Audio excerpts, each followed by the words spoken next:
Salut les filles, c'est encore moi donc pour la deuxième partie du haul du mois d'avril et là uniquement des produits pour le teint.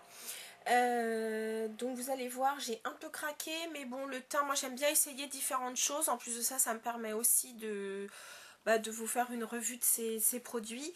Et puis j'avoue ne pas être c'est pas que je suis pas fidèle, mais c'est vrai que je maquille aussi ma peau en fonction de son état, en fonction de mon envie. Donc quelquefois je vais avoir envie de me maquiller avec un fond de teint minéral poudre, d'autres ça sera avec un fond de teint liquide, d'autres ça sera avec une bébé crème, une autre fois ça sera un fond de teint, une autre fois ça sera une crème teintée. Bref, j'aime bien changer, voilà. Donc, sans plus tarder, je vais vous montrer... Pardon. J'ai voulu donc essayer le nouveau fond de teint compact minéral de chez, justement, Bare Minerals. Donc, j'ai pris leur fond de teint qui s'appelle le Ready. Il a une protection SPF 20. Et donc, voilà comment ça se propose. Donc, moi, j'ai pris le R230. Vous verrez, il y a pour il y a des teintes plutôt rosées, des teintes neutres et des teintes dorées. Donc, moi, j'ai pris doré. Et voilà celui que j'ai pris. Alors, il va peut-être vous paraître jaune ici à la caméra. Mais pourtant, c'est celui qui me correspond. Donc, je ne l'ai pas encore essayé. Hein. Je l'ai testé en magasin, donc sur les maxillaires. Mais voilà, donc c'est le genre de truc assez pratique quand on rentre pas et qu'on veut se refaire le teint net. Et puis j'ai voulu essayer pour le coup le pinceau qui allait avec. Donc il l'appelle le Precision Face. Plutôt un pinceau kabuki assez souple mais très dense quand même. Légèrement biseauté. Je l'ai utilisé pour mettre le fond de teint poudre minérale de chez Laura Mercier et je l'ai trouvé pas mal du tout. C'est vrai que j'adore le pinceau Sephora, le numéro 45, mais celui-là donc est pas mal du tout. Je l'essaierai aussi avec du fond de teint liquide, on va voir. On verra ce que ça donne. Mais en tout cas voilà, donc ça c'était les deux produits de chez Bare Minerals. Juste une petite chose qui n'a rien à voir avec le teint, mais bon bref, c'est le crayon le pinceau sourcil biseauté. J'ai voulu essayer le Sephora, donc le sourcil biseauté, le numéro 10. Et bah écoutez, il est pas mal. Bon, c'est vrai que mon préféré reste quand même le Bobbi Brown, mais comme celui-ci n'est pas très grand, je trouve ça assez pratique pour partir en voyage. Donc voilà. En plus de ça, bon, pour tous les produits Sephora, j'ai bénéficié de 20% puisque donc il y avait les promos 20%, donc c'était très bien. Voilà. Ensuite, toujours chez Sephora, j'ai voulu donc prendre la nouvelle bébé crème qui, elle, se présente en pot de chez Too Faced. Eux, ils appellent ça la Air Buffed. Donc, c'est une texture assez... comment dire ? C'est pas crème fouettée parce qu'elle est quand même un peu plus compacte, mais la texture est assez intéressante. Ils promettent une couvrance, on va dire, il y a une bonne couvrance par rapport à certaines bébés crèmes qui sont très légères. Il y a une protection solaire 20 et quoi d'autre, je vais vous la montrer. Donc pareil, là pour le coup j'ai pris la plus claire, la Vanilla Glow. Donc elle se présente comme ça. Le packaging est assez, on va dire, ouais, enfin bon. Voilà, donc ici se trouve donc un pinceau rétractable en poil synthétique, hein, voilà. Donc une espèce de mini kabuki. Je sais pas si vous vous souvenez, à une époque il y avait un fond de teint pareil, un peu texture fouettée de chez Bourjois. Et ils avaient donc une espèce de mini kabuki que vous deviez acheter à part. Bon là au moins ils le vendent avec. Bon, vous me direz pour le prix, ils peuvent. Donc cette petite chose s'ouvre comme ceci, hein, tout simplement, hein, c'est en pot. Et la texture, alors là je ne l'ai pas utilisée, donc vous dites oh là là on dirait du plastique. Eh bien non, c'est une texture donc plutôt crème, mais lorsque vous l'appliquez donc sur la peau et que donc vous la travaillez avec le kabuki, Voilà ce qu'elle donne. Du coup, on voit pas grand chose, mais ça se transforme en poudre. Enfin, ça finit poudré. Donc, ce qui est bien, c'est que vous ne risquez pas... Enfin, c'est pas crémeux. La texture est pas crémeuse du tout. Donc, enfin, la texture est crémeuse quand vous la mettez. Par contre, une fois sur le visage et travaillée, elle devient poudre. Donc, écoutez, je vous en dirai un peu plus quand je l'aurai essayé pour voir donc si au niveau de la zone T, ça brille pas trop pour ma peau mixte. J'en parlais donc avec la jeune femme de chez Too Faced que j'ai rencontrée donc sur le stand, et elle m'expliquait que elle, effectivement, elle avait la peau sèche et tout ce qui était un peu texture poudre, elle lui laissait donc comme des petites peluches. C'était pas le cas du tout avec ce produit, mais bon, on verra bien ce que ça donne aussi sur ma peau mixte. Donc voilà.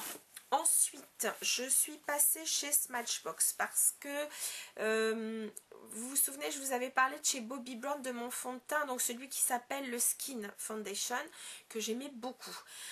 Sauf que, donc en arrivant vers les beaux jours, je sais que je vais devoir mettre une texture un petit peu plus longue tenue, parce que donc comme j'ai la zone T qui brille, avec la chaleur, vous me direz on n'y est pas encore, mais avec la chaleur, après donc la zone T a tendance à plus briller. Donc je vais donc vers une texture, on va dire, un peu plus matifiante.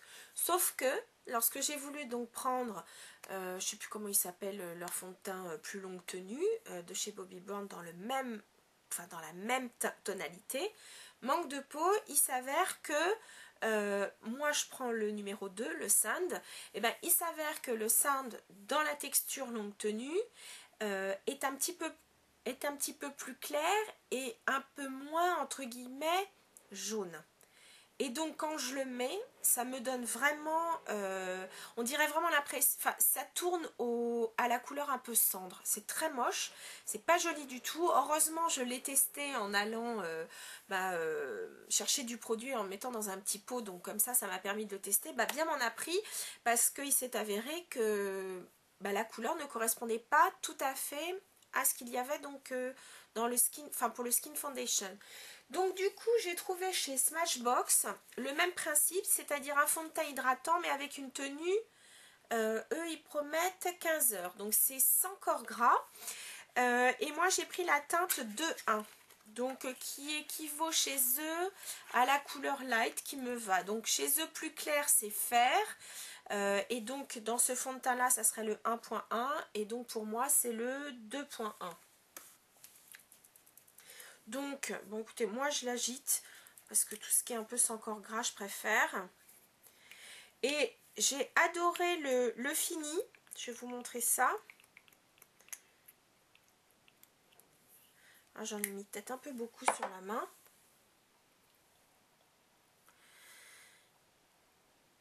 Donc, vous me direz, oh là là, ça va être jaune.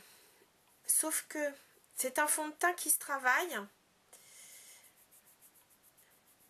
J'espère qu'il ne va pas être trop... Parce que le problème, c'est que j'ai la main, le cou, qui sont beaucoup plus clairs que le reste du visage. Voilà ce que ça donne. Donc, vous voyez, il y a une tonalité un petit peu plus... Voilà. Donc, c'est un fond de teint qui se travaille vraiment en légèreté. Parce que tout compte fait, enfin, c'est pas une couvrance trop épaisse, parce que moi, j'en raffole pas. Mais par contre, il y a un fini poudré extrêmement rapidement et aucune sensation de sécheresse cutanée. Donc voilà. Donc à tester, je vous dirai ce que j'en pense. Et puis pour terminer, j'ai voulu donc prendre de chez Nars leur nouveau anti-cerne, leur nouvelle anti-cerne. Donc celui qui se propose donc en... non pas en stick mais en tube avec un applicateur mousse. Donc voilà. Alors par contre chez eux le vanilla donc est trop clair, donc j'ai été obligée de prendre le custard qui donc lui passe dans les médiums. Oh là là, je vais intérêt à me dépêcher, ça va pas tarder à couper. Donc voilà custard. Et l'avantage c'est que quand j'ai mes cernes bleues, eh bien, ça cache assez bien. Voilà, ça cache assez bien. Puis c'est le genre de teinte que je mets aussi plus facilement l'été. Et pour terminer, puisque donc je vous avais parlé de leur soin hydratant teinté que j'adore et que j'avais pris en Alaska, manque de peau, Alaska est un peu clair pour moi. Donc ils ont sorti 2 nouvelles teintes, dont celle-ci qui est donc la Groenland, qui fait partie des lights quand même. Voilà, j'ai pris celle-ci, donc qui est un tout petit peu plus dorée. Donc je vous la montrerai à l'occasion. Donc c'est pareil, je l'ai testé, j'ai été maquillée avec. Et très sincèrement, la couleur me va mieux qu'Alaska. Alaska, le problème, c'est qu'elle est un peu claire. Donc, sur certaines parties du visage, on dirait que ça finit comme si c'était, comment dire, pareil, un peu couleur cendre. Alors, je vais vous montrer ça. Elle est hyper transparente. Elle est très très bonne mine.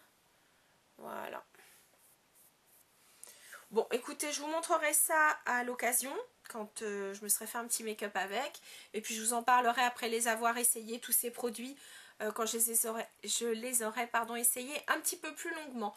Voilà les filles, c'était mes produits pour le teint.